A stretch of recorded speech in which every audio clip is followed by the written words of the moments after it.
Welcome back to another Marvel Monday, guys. There is a ton of news since it's been D23 this past week. We got the X-Men cast, we got Kingdom Hearts reveals, we got Star Wars reveals. I know it's Marvel Monday, but you know, it's adjacent. Kind of counts, right? Anyway, let's get started. Probably what I would call the biggest reveal that kind of everyone saw coming was the X-Men cast finally got announced. Crazy cast. There was a lot of rumors, a lot of speculation on who was going to be in this movie and actually cast as Cyclops and Emma Frost and all these other X-Men. But we finally got confirmation of who's playing who. Kind of crazy. The girl that was a breakout actress from Obsession is playing Rogue, and then we got some other smaller actors that are playing Emma Frost, Cyclops. Obviously, you know, spoilers for Spider-Man Brand New Day, I guess. But Sadie Sink is playing Jean Grey. She was also there. Lots of crazy stuff happened. I'm super excited. I thought the Adam Driver reveal that he kind of rage baited the crowd and said he was playing Magneto, and then everyone kind of erupted in applause, and then he actually said he was playing Mr. Sinister, which I think is hilarious because he used his real name and people in the crowd didn't really know who that was, so it was kind of a hush over the crowd. It kind of points out that everyone was kind of casuals in that, mostly in the crowd, because I think it was quite the reveal. I think Mr. Sinister is a great reveal for it seems like they're going with obviously a younger cast, younger actors. I'm very interested to see what kind of storylines they do and kind of where they take the characters.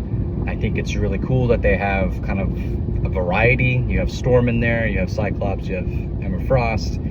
Very interesting. I'm interested to see where they take the storyline of Mr. Sinister. He doesn't really come until kind of later in the comics, so I'm very interested to see what this movie will be. It is directed by the same guy who did Thunderbolts, which I did actually like that movie, so I'm excited either way. It comes out, I believe they said May 5th, 2028, so we got a while. It's obviously after Secret Wars. I think, you know, I think it's part of the kind of the soft reboot after Secret Wars. I think, you know, pretty obvious that it's probably the Mutant Saga is kind of like the next big overarching saga of the MCU after Secret Wars. So pretty excited. So we finally got a trailer for the new Marvel show Vision Quest. This is obviously takes place after the events of WandaVision. We kind of get that newly built white Vision, if you will. It seems like the show is kind of taking place in his mind and kind of explaining kind of who Vision is, where he comes from.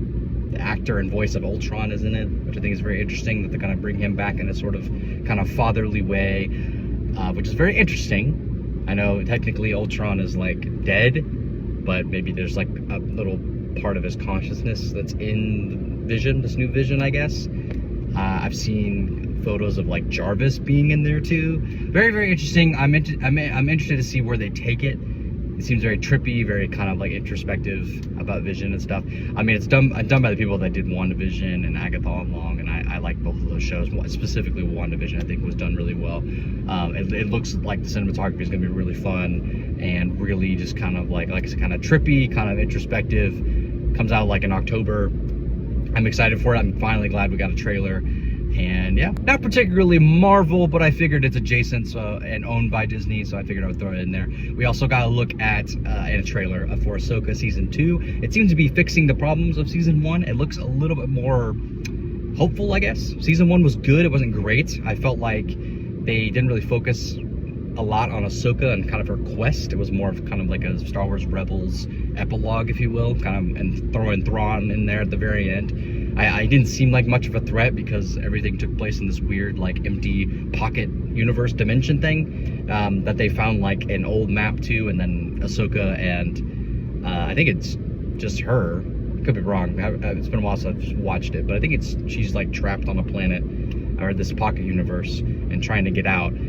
And she seems like gotten out from the trailer, and that Thrawn is more of a threat of the universe, and it seems to be pulling, obviously, great inspiration from the old books of Heir to the Empire, which is like a super popular trilogy of Star Wars books that introduced Thrawn, Admiral Thrawn, and like him trying to basically take over the Empire once it kind of fell after Sidious dies, I guess. But yeah, so it looks a lot more in keen to what we wanted originally in season 1. So I feel like they're gonna kind of pick up the pieces, kind of fix things, and it seems a lot more epic, a lot more grand in scale. So I am looking forward to this. I hope they deliver. I think it comes out sometime in January. So yeah, excited about that one as well. Some other little announcements I kind of want to throw in here, just in case no one, you know, saw the posters or the news. There's gonna be a Bluey movie, Incredibles 3, Zootopia 3, lot of other little animated projects. That movie Hex is got like a new reveal with Haley Steinfeld as the main character. But the main biggest announcement for me anyway, the main one that I liked and I figured a lot of people were hyped for, was that we finally got more of Kingdom Hearts 4. There was a tease like several years ago. The trailer wasn't even in English, and then we got pretty much the same trailer but just extended in a Nintendo Direct back in June, confirming that the game is coming out on Nintendo Switch 2. And then we finally got a completely different trailer that introduced the world of Coco, and saying that obviously that's going to be one of the worlds of the game, and that all we got was late 2027, which is wild. And then they announced an anime series that's basically supposed to be inspired by the original IP and the games. So I don't know if that's going to be a shot-for-shot like remake of the games, or it's gonna be this weird thing. I mean, everyone knows the lore of Kingdom Hearts is so confusing, so I'm wondering if it's gonna be like adjacent to the actual lore of the games. I have no idea. It looks cool. All they said was coming soon. We have no idea when it's coming. If I had to guess, probably around Kingdom Hearts 4, maybe shortly after the release of the game. But super hype. I obviously did not see coming that we were even gonna get news about Kingdom Hearts back in June at that Nintendo Direct, or even at D23. There were whispers of it.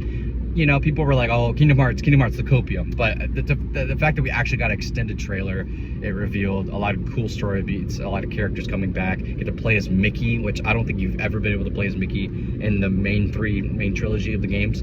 So, kind of crazy, but I'm super excited. It's a long way away, so I'm sure we'll get more news as the months go by. But that was my last big announcement that I got hype over. I think it's you know, it was a long time coming. Everyone was waiting on those news, and apparently he's gonna be in Fortnite too, which is wild.